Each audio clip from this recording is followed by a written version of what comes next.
नोएडा में भ्रष्टाचार की इमारत ट्विन टावर जमींदोज होने से पहले आज सुप्रीम कोर्ट में अहम सुनवाई हुई।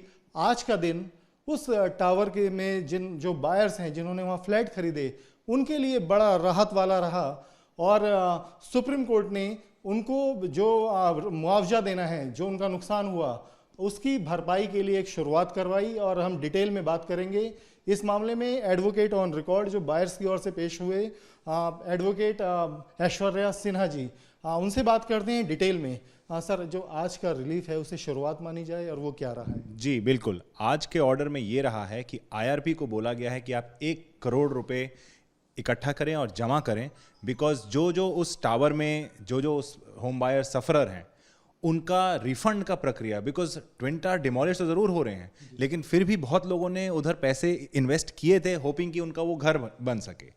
बट अब क्योंकि घर बन नहीं रहा है, टावर डिमोलिश हो रहे हैं, तो उनका मुआवजा, उनके पैसे उनको रिटर्न करने की प्रक्रिया अब स्टार्ट की जाए। उस प्रक्रिया के तहत अभी 1 करोड़ रुपए जमा करने को कहा गया है। करीब कितने बायर्स होंगे जिनको इससे रिलीफ मिलेगा? देखिए, अप्रॉक्सीमेटली 38-40 बायर जो हमें सुनने में आ रहा है, ये आंकड़ा आगे पीछे भी हो सकता है, बट इतने बायर्स हैं एंड वो सम अभी भी बहुत है। 1 करोड़ अगर आप पूरा देखा जाए तो उसके हिसाब से बहुत कम वैल्यू है, बट एक शुरुआत है। Because right now supreme court जो है पूरा कॉन्शियस था कि इस पूरे टावर को पहले डिमोलिश कैसे किया जाए, बिकॉज इसके ऊपर डिमोलिश करने में भी बहुत इन्वेस्टमेंट लग रही है। बहुत एक्सपर्ट बॉडीज को बाहर से बुलाया गया ताकि वो एक जजमेंट को एक अंजाम तक ले जाया जा सके। ऑफ कोर्स सुप्रीम कोर्ट जब तक सीज्ड है इस मैटर के लिए, सुप्रीम कोर्ट पूरी तरह कॉन्शियस है कि ये खाली उसका काम नहीं है कि टावर डिमोलिश कराए। जो लोग एक्चुअल सफरर्स हैं, जितने बायर्स जो अपने हार्ड अर्न मनी लगा के जो इस प्रॉब्लम में फंस गए हैं, उनका पैसा भी उनको रिफंड कराना काफ़ी ज़रूरी है।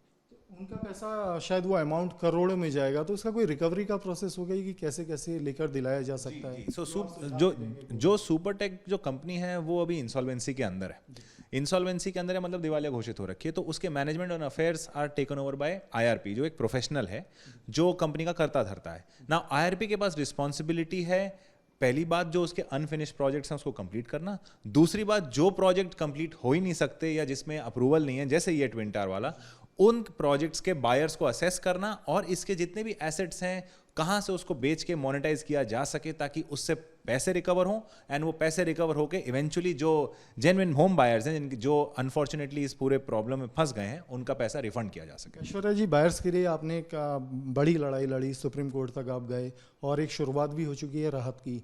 अब आप बता रहे हैं कि आईआरपी जो एजेंसी है या जिनके पास ये जिम्मेदारी है उनका नुकसान पूरा कराने की, अब क्या इसके लिए भी आप सुप्रीम कोर्ट उसको मुकाम तक ले जाएगा ताकि जो बायर्स हैं उनका नुकसान पूरा हो? बिल्कुल। देखिए, आप देखिए, ये जो डिमोलिशन का ऑर्डर है इसको पास हुए करीब 5 से 6 महीने हो गए हैं, लेकिन ये आज का ऑर्डर है जिसकी हम अभी डिस्कशन कर रहे हैं। ये आज ऑर्डर पास किया है जो 2 दिन पहले डिमोलिशन के आज ऑर्डर पास किया कि 1 करोड़ रुपए इकट्ठा किया जाए, बिकॉज वो प्रक्रिया शुरू किया जाए। और सुप्रीम कोर्ट ने आज पूरे कोर्ट में ओरली कमेंट भी किया है कि हम पूरी इंश्योर कराएंगे कि जितने भी बायर्स हैं, जितने भी हैं, उनका धीरे धीरे प्रोराटा बेसिस पे। देखिए, ये जरूर एक दिक्कत है क्योंकि सुपरटेक एक बहुत बड़ा प्रोजेक्ट था। खाली ये 2 टावर्स एक सुपरटेक को नहीं देखना है, बहुत से और भी इन्वेस्टर्स हैं जो बायर्स हैं जिनको अक्रॉस द बोर्ड अपने पैसे इन्वेस्ट किए हुए थे। तो हर एक का इंटरेस्ट को बैलेंस करते हुए धीरे धीरे बट श्योरली हम उस मुकाम पे पहुंचेंगे जहां पे हर बायर को एंड में लगे कि हाँ उनके साथ जस्टिस हुई है। जी बिल्कुल। आप जब बायर्स के साथ जस्टिस होगा, लेकिन ये एक एग्जाम्पल ये भी सेट हो रहा है कि भ्रष्टाचार जो इस तरह का जो ट्विन टावर में जो करप्शन हुआ, एक मिली भगत से जिस तरह बिल्डिंगें तैयार हो गई, वो ये जजमेंट अपने आप में शायद अनोखा है और पहली बार है। देखिए, ये लैंडमार्क ऑर्डर है। ये ऐसा ऑर्डर आज तक सुप्रीम कोर्ट ने पास नहीं किया है। कई बार क्या होता था कि जब कभी कुछ डेमोलिशन करने की बात आती थी, कोर्ट ऐसा रवैया अपनाता था कि डिमोलिश ना करे, उस चीज़ को लीगलाइज कर दे बाय आस्किंग बिल्डर कि आप थोड़ा पेनल्टी दे दें या कुछ कॉम्पनसेट कर दें। तो सबके जहन में यही सवाल आता है कि क्या कोई बीच का रास्ता नहीं निकल सकता था, लेकिन आप बता रहे हैं कि ये लैंडमार्क जजमेंट है, तो इसका मकसद क्या है? वो देखिए, होता ये है कि कई बार बिल्डर ही किसी को प्लांट कर देता है बोलते हुए।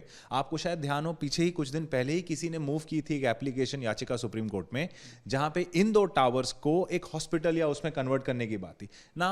अब ऐसा होता है कि आप एक इलीगल एक्ट को कोर्ट का प्रोसेस यूज करके लीगलाइज कर रहे हैं, जहां पे एक 2 फ्लोर या थोड़ी सी डिविएशंस की बात नहीं है। एक 260 फ्लोर के टावर पूरे खड़े कर दिए गए जिसमें अथॉरिटी पूरी तरह से हैंड इन ग्लव थी, क्योंकि कोर्ट के ऑर्डर में अथॉरिटी के खिलाफ भी एक्शन लेने की बात की, क्योंकि आंखों के सामने आपने इतना बड़ा अवैध टावर बनने कैसे दिया। तो एक बहुत ही स्ट्रांग मैसेज है against the builder, against the authority, कि आप डिमोलिश करना। बिकॉज देखिए, एक चीज है आपको मनी रिफंड कराना, बट दूसरी चीज है कि ये टावर जिस तरह से अवैध तरीके से बना, ये आगे ऐसा ना हो और किसी अथॉरिटी को ऐसा इंकरेजमेंट ना मिले। देयरफॉर ये ऐसा ऑर्डर पास करना बहुत अनिवार्य था, और मैं शुक्रगुजार हूं कि इस तरह का लैंडमार्क ऑर्डर सुप्रीम कोर्ट ने पास किया। Thank you. Advocate on record Aishwarya Sinha, जिनका कहना है कि ये जो सुप्रीम कोर्ट की जो सुनवाई चली, दो मामलों में अहम है, दो मायने में अहम है। सबसे पहले एक तो जो भ्रष्टाचार की जो इमारत खड़ी की गई थी, उसको जमीन दोज करके एक उदाहरण सेट किया जाएगा कि इस तरह का करप्शन आगे बर्दाश्त नहीं होगा। जहां तक बायर्स का सवाल है, उनके नुकसान का सवाल है, उनकी जो उम्मीदें टूटी हैं, फिलहाल ये कोशिश है, सुप्रीम कोर्ट उस कोशिश को मुकाम पर भी पहुंचाएगा कि उनका नुकसान पूरा किया जाए। वीडियो जर्नलिस्ट सोमेंद्र के साथ अवनीश चौधरी, न्यूज नेशन दिल्ली।